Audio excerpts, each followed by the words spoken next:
اعوذ باللہ من الشیطان الرجیم بسم اللہ الرحمن الرحیم۔ سورہ بقرہ آیت نمبر 11۔ سورہ بقرہ کی آیت نمبر 11 میں اللہ پاک فرماتے ہیں، اور جب ان سے کہا جاتا ہے کہ زمین میں فساد مت کرو تو کہتے ہیں ہم تو اصلاح کرنے والے ہیں۔ اصلاح کے یعنی ہے ریکٹیفائی کرنا یا ٹھیک کرنا، کوئی چیز کو کریکٹ کرنا۔ آیت نمبر 12 میں اللہ پاک فرماتے ہیں آگاہ ہو جاؤ، یہی لوگ اصل میں فساد کرنے والے ہیں مگر انہیں اس کا احساس تک نہیں۔ یہ لوگ کہتے تو ہے کہ ہم اصلاح کرنا چاہ رہے ہیں، ہم ٹھیک کرنا چاہ رہے ہیں چیزوں کو، لیکن در حقیقت وہ لوگ ہی فساد کرتے ہیں زمین پر۔ آیت نمبر 13 میں اللہ پاک فرماتے ہیں، اور جب ان سے کہا جاتا ہے کہ تم بھی ایمان لاؤ جیسا دوسرے لوگ لائے ہیں تو کہتے ہیں کیا ہم بھی ایمان لے آئے جیسا کہ یہ بے وقوف لائے ہیں۔ اللہ پاک ان کے جواب میں فرماتے ہیں جان لو بے وقوف در حقیقت وہ خود ہے، لیکن انہیں اپنی بے وقوفی اور ہلکے پن کا پتہ بھی نہیں ہے۔ آیت نمبر 14 میں اللہ پاک فرماتے ہیں، اور جب وہ منافق اہل ایمان سے ملتے ہیں، یعنی ایمان والے لوگ مومن کو اہل ایمان کہتے ہیں، اہل ایمان سے ملتے ہیں تو کہتے ہیں ہم ایمان لے آئے، اور جب تنہائی میں اپنے شیطانوں سے ملتے ہیں تو کہتے ہیں ہم ان کے ساتھ مذاق کر رہے تھے۔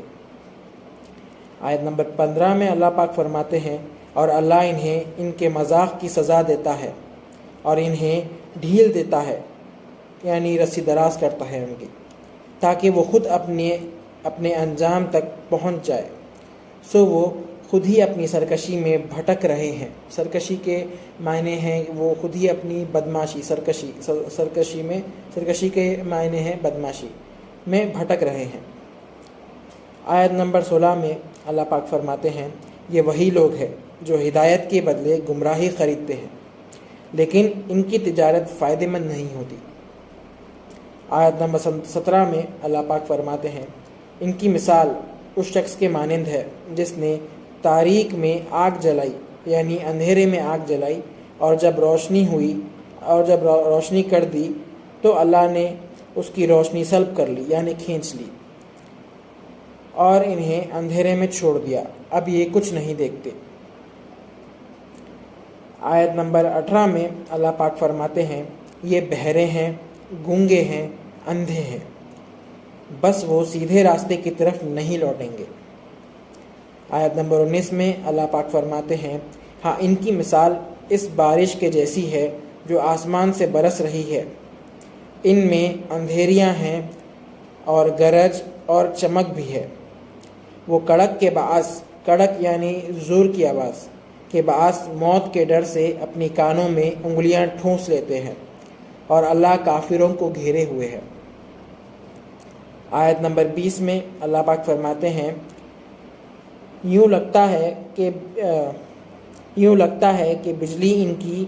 آنکھ کی بینائی اچک لے جائے گی، جب بھی ان کے ماحول میں کچھ چمک ہوتی ہے تو وہ اس میں چلنے لگتے ہیں، اور جب ان پر اندھیرا چھا جاتا ہے تو وہ کھڑے ہو جاتے ہیں، اور اللہ چاہتا تو ان کی سننے کی طاقت اور دیکھنے کی طاقت چھین لیتا، بے شک اللہ ہر چیز پر قادر ہے۔ آیت نمبر 21 میں اللہ پاک فرماتے ہیں، اے لوگوں اپنے رب کی عبادت کرو جس نے تمہیں پیدا کیا، اور ان لوگوں کو بھی جو تم سے پہلے تھے، تاکہ تم پرہیزگار بن جاؤ۔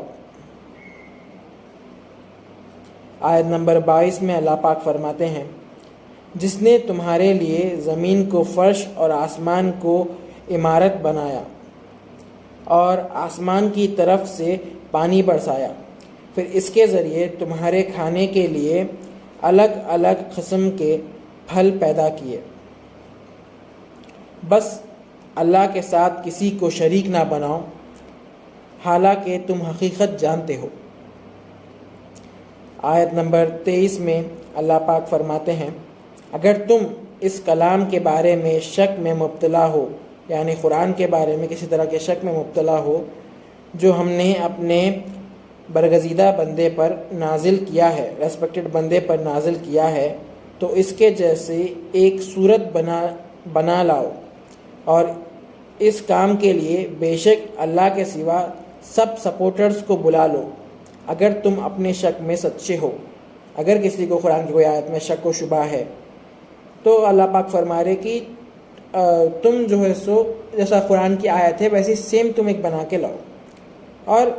اللہ تعالیٰ یہ بھی بول رہے کہ بے شک اللہ کے سوا سب سپورٹرز کو بلا لو، اللہ کے سوا جتنے بھی سپورٹرز چاہتے تم جس کو بلانا چاہتے بلا لو، لیکن تم نہیں بنا سکتے وہ سیم ویسی تم نہیں بنا سکتے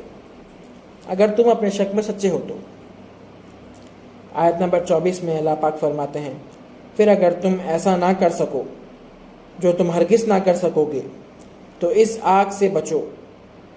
جس کا فیول ایندھن یعنی فیول، جس کا ایندھن آدمی یعنی کافر، پتھر یعنی بت جو کافروں کے لیے تیار کی گئی ہے۔ آیت نمبر 25 میں اللہ پاک فرماتے ہیں اے حبیب صلی اللہ علیہ وآلہ وسلم آپ ان لوگوں کو خوشخبری سنا دیجئے جو ایمان لائے اور نیک عمل کیے تو ان کے لیے جنت کے باغات ہیں جن کے نیچے نہریں بہتی ہے۔ جب ان کو ان باغات میں سے کوئی پھل کھانے کو دیا جائے گا تو اس کی ظاہری صورت دیکھ کر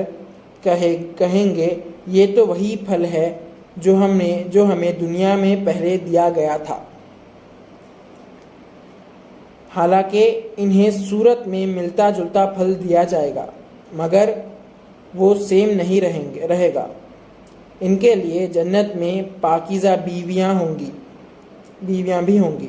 اور ان میں ہمیشہ رہیں گے اور وہ ان میں ہمیشہ رہیں گے۔ آیت نمبر 26 میں اللہ پاک فرماتے ہیں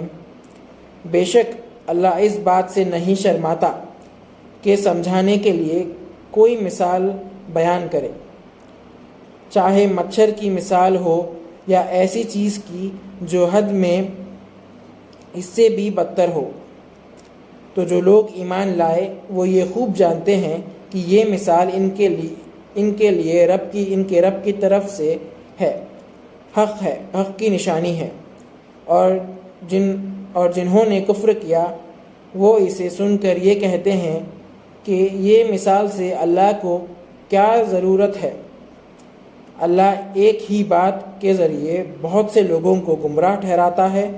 اور بہت سے لوگوں کو ہدایت دیتا ہے۔ انہیں ہی گمراہی میں ڈالتا ہے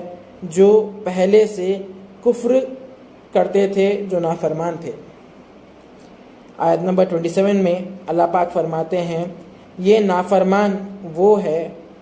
جو اللہ کے وعدے کو اسے پختہ کرنے کے بعد توڑتے ہیں اور اس تعلق کو کاٹتے ہیں جس کو اللہ نے جوڑنے کا حکم دیا ہے اور زمین میں فساد کرتے ہیں، یہی لوگ نقصان اٹھانے والے ہیں۔ آیت نمبر 28 میں اللہ پاک فرماتے ہیں تم کس طرح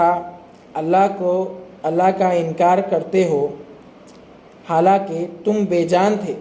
اللہ نے تمہیں زندگی بخشی، پھر تمہیں موت سے ہمکنار کرے گا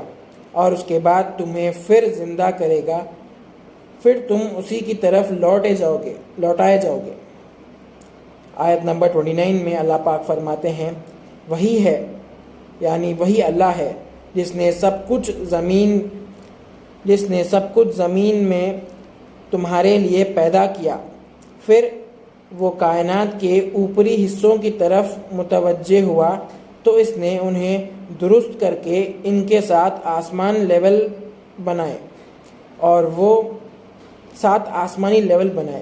اور وہ ہر چیز کا جاننے والا ہے۔ آیت نمبر 30 میں اللہ پاک فرماتے ہیں وہ وقت یاد کرے جب رسول اللہ صلی اللہ علیہ وآلہ وسلم کے رب نے فرشتوں سے فرمایا کہ میں زمین میں اپنا اسسٹنٹ بنانے والا ہوں، تو فرشتوں نے ارشاد کیا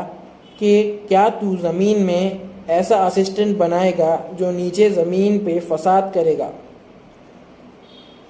اور خون ریزی کرے گا، حالانکہ ہم آپ کی پاکیزگی بیان کرتے رہتے ہیں۔ تو اللہ نے فرمایا میں وہ کچھ جانتا ہوں جو تم نہیں جانتے۔